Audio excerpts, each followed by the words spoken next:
আসসালামু আলাইকুম, hello everyone. আজকে আমি তোমাদের সাথে আমার শাড়ি পরার কিছু মোমেন্ট শেয়ার করছি। শাড়ি পরতে আমার ভীষণ ভালো লাগে। শাড়ি পরতে যদিও আমি একদমই প্রো না, তবু ভাবলাম আজ একটু ট্রাই করি।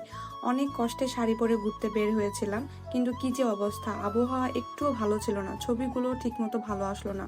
আমার মুডটা না অনেক খারাপ হয়ে গিয়েছিল, মনটাও ভীষণ খারাপ লাগছিল। মুড অফ, ফেস অফ, সব অফ। মনে হচ্ছিল আজকের দিনটা কেন এমন হইলো।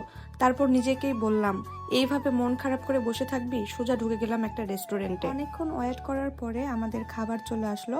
খাবার আসার পরে প্রথম বাইট খাওয়ার পরে মনে হলো এটাই তো লাইফ।